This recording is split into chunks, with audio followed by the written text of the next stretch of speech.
ఇజ్రాయెల్ని తుడిచేస్తామంటాడు అతను. ఇజ్రాయెల్ అనేది యూదు జాతి.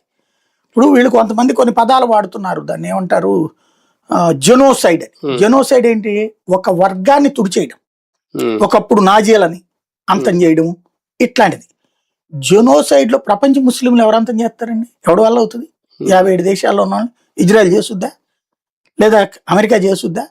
పోయి క్రైస్తవుల్ని కొమైని ఏమైనా చేయగలుగుతాడా? లేదే. యూదు జాతిని చంపేయాల.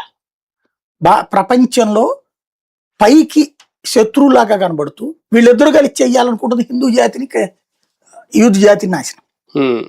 ఈ రెండు జాతులే వీళ్ళకి. ఎందుకంటే మిగతా జాతులు అనేక కాలగర్భంలో కలిసిపోయినాయి. అనేక సంస్కృతులు, బాబిలోనియా సంస్కృతి, మెసపటోమియా సంస్కృతి, మన చరిత్ర పుస్తకాల్లో మన 8th క్లాసు 10th క్లాస్ మధ్యలో బోలెడు సంస్కృతులు, గ్రీక్ సంస్కృతి ఏమైపోయినాయి? అవన్నీ సంస్కృతులు, కొన్ని వందల సంస్కృతులు సర్వనాశనం అయిపోయినాయి, కాలగర్భంలో కలిసిపోయినాయి.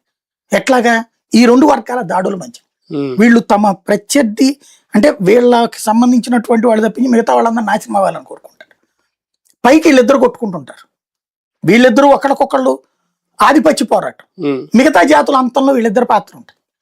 కానీ యూదు జాతిని కాపాడుకోవాల్సిన బాధ్యత అమెరికాకు ఉంది. ఎందుకంటే అమెరికాలో ఉన్న ప్రధాన పదవుల్లో ఉన్నోళ్ళు, ఆర్థికంగా అమెరికాని స్థిరత్వం ఉంచుతున్న వాళ్ళందరూ యూదులు. వాళ్ళందరూ హెడ్ క్వార్టర్ ఇజ్రాయెల్.